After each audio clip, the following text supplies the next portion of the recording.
وہ ہے ربی زدنی علما. ربی کا مطلب ہے اے رب، اور زد اردو میں بھی استعمال ہوتا ہے زیادہ کے لیے، وہی زیدال ہے. زد زیادہ کر دے، نی مجھے، علما علم میں، کہ میرے علم میں اضافہ کر،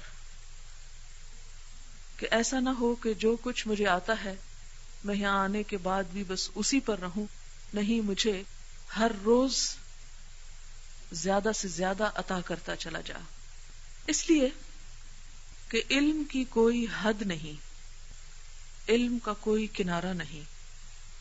اور دو چیزوں کا حریص ایسا ہوتا ہے کہ جن کی حرص کبھی ختم نہیں ہو سکتی. ایک تو مال کا حریص اور دوسرا علم کا حریص. تو ہمیں دعا یہ کرنی ہے کہ یا رب ہماری یہ حرص کبھی ختم نہ ہو اور اس میں اضافہ ہی ہوتا چلا جائے. کیونکہ جب حرص ہوتی ہے تو انسان اس چیز کو اکٹھا کرنے اور جمع کرنے کی کوشش کرتا ہے. جب طلب ہی نہیں ہوتی، پیاس ہی نہیں، تو پانی چھوڑ شربت اور بہترین سے بہترین ڈرنک آپ کے سامنے رکھا ہو، آپ اسے نہیں اٹھائیں گے. تو اس حرص میں اضافہ کر اور پھر اس کے مطابق نفع مند علم بھی مجھے عطا کر. اس لیے یہ دعا پڑھنا بہت ضروری ہے. آپ کو معلوم ہے یہ دعا کس کو سکھائی گئی تھی؟ نبی اکرم صلی اللہ علیہ وسلم کو.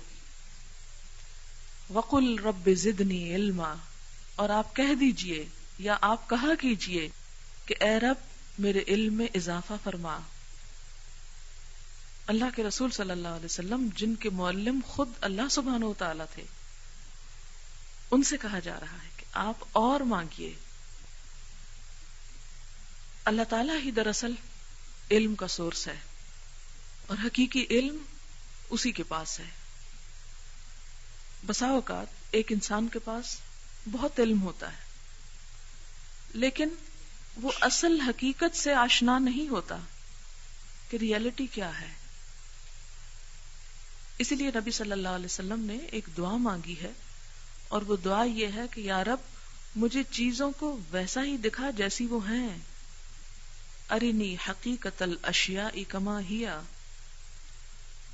کہ ایسا نہ ہو کہ ہم کسی شک و شبہ یا کسی ایسے کنفیوژن کا شکار ہوں کہ ہم کسی چیز کو سمجھیں کچھ اور وہ حقیقت میں کچھ اور ہو، تو وہ تو دھوکہ کھانے والی بات ہے.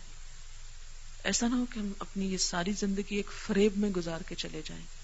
اللہ کے بارے میں، آخرت کے بارے میں، اس دنیا کے بارے میں ہم کسی فریب کا شکار رہیں اور جب ہماری موت ہو تو ہمارے اوپر حقیقت آشکارا ہو اور پھر ہم واپس بھی نہ لوٹ سکیں. تو اس لیے علم کی زیادتی کے ساتھ ساتھ حقیقی علم کی تمنا. اور جیسا کہ آپ جانتے ہیں کہ انسانوں کو جو علم دیا گیا ہے وہ اللہ تعالی کے علم کے مقابلے میں اتنا بھی نہیں جتنا ایک سمندر کے مقابلے میں ایک قطرہ ہوتا ہے. آپ کو یاد ہے کہ حضرت موسیٰ علیہ السلام اللہ تعالیٰ کے نبی تھے جن سے اللہ تعالیٰ نے کلام بھی کیا اور اللہ تعالیٰ کی ان پر بڑی عنایتیں تھیں. جب ساری قوم کو جان کا خطرہ تھا تو اللہ تعالیٰ نے ان کو زندگی دی، بچایا اور ان کے اور اپنے دشمن کے گھر میں پالنے کا انتظام کیا اور پھر اس کے بعد ان سے کلام کیا. یہ تمام چیزیں ان کی اہمیت، عظمت اور ان کے مقام کی نشاندہی کرتی ہیں. ایک دفعہ موسیٰ علیہ السلام کو یہ خیال آیا کہ میرا علم سب سے زیادہ ہے، کوئی ایسا ہوگا روئے زمین پر جس کے پاس مجھ سے بھی زیادہ علم ہو؟ کیونکہ بسا اوقات شیطان انسان کے دل میں یہ ڈالتا ہے کہ تم سب کچھ جانتے ہو اور تمہارا علم سب سے زیادہ ہے. تو سورۃ الکہف اگر آپ پڑھیں اور انشاءاللہ پڑھیں گے 15 اور 16 پارے میں، تو اللہ تعالیٰ نے ان کو حکم دیا کہ جاؤ خضر علیہ السلام کے پاس اور ان سے جا کر کچھ چیزیں سیکھو. تو قرآن پاک میں اس کی تفصیل آتی ہے، مزید تفصیل ہمیں صحیح بخاری میں ملتی ہے کہ موسیٰ علیہ السلام اور خضر علیہ السلام ایک کشتی میں سوار ہوئے. کشتی میں بیٹھے ہی تھے کہ ایک چڑیا آئی ایک پرندہ آیا اور اس نے بیٹھ کر یعنی پانی کے اوپر ایک چھوٹی سی ٹھونگ سی ماری اور ایک قطرہ پانی لیا. تو اس پر حضرت خضر علیہ السلام نے حضرت موسیٰ علیہ السلام کو یہ بتایا کہ اللہ تعالیٰ کے علم کے مقابلے میں ہمارا علم بس یہ ایک قطرہ ہے.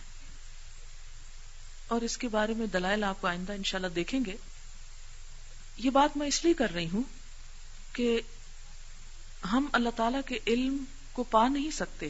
لا یحیطون بشیء من علمہ الا بما شاء، مگر جتنا وہ خود چاہے.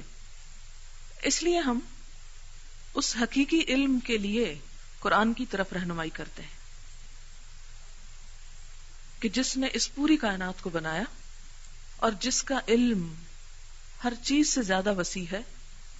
اور کائنات کے بارے میں آپ جانتے ہیں کہ ملینز آف ٹریلینز گیلیکسیز اور ان میں ستارے اور معلوم نہیں کیا کچھ. اگر کبھی آپ ایک نقشے میں صرف اپنی زمین کو دیکھنا چاہیں تو ایک بہت بڑی اسکرین پر جس گیلیکسی کے اندر ہمارا سولر سسٹم ہے، اس سولر سسٹم میں ہماری جو زمین ہے وہ ایک ذرے کے برابر، یوں بس ایک نقطہ نظر آتی ہے، اس سے زیادہ بڑی نظر ہی نہیں آتی، اور اس کی نیوکلس سے بہت دور کہیں پڑی ہوئی. اور یہ ایک گیلیکسی کا حال ہے. اور باقیوں کو تو آپ چھوڑ ہی دیں کہ ان کی تعداد معلوم ہی نہیں، اس میں اضافہ ہی ہوتا چلا جاتا ہے. ایسی کئی لاکھ گیلیکسیز کے بارے میں بتایا جاتا ہے. تو اس کائنات کا چونکہ خالق اللہ تعالیٰ ہے اور ہمارا خالق بھی وہی ہے، اور پھر قرآن بھی اس نے بھیجا ہے. اس لیے دنیا کا کتنا بھی علم انسان کے پاس ہو، کیسا بھی کیوں نہ ہو، جب تک وہ قرآن کی طرف رجوع نہیں کرتا، قرآن سے رہنمائی حاصل نہیں کرتا، قرآن کا علم حاصل نہیں کرتا، اس وقت تک وہ جاہل ہے. اس لیے کہ وہ حقیقت کو نہیں جانتا، حقیقت سے بے خبر ہے. کیونکہ حقیقت کے بارے میں سب سے بڑی خبر خود اس خالق کے کائنات نے دی ہے. اور جب تک اس کی خبر ہمیں نہیں پہنچتی، جب تک ہم وہ نہیں جانتے، اس وقت تک سب جانا ہوا نہ جاننے کے برابر ہے. کیونکہ وہ سارا علم، اس کی پھر انٹرپریٹیشن ہم کسی اور ریفرنس میں کرتے ہیں. تو بہرحال یہ تو تھی اس بات کی ابتدا اور تمہید کہ ہمیں قرآن کی طرف رجوع کرنے کی ضرورت کیا ہے. آپ دعا پڑھ لیجئے 3 دفعہ رب زدنی علما شعور کے ساتھ. رب زدنی علما، رب زدنی علما، رب زدنی علما.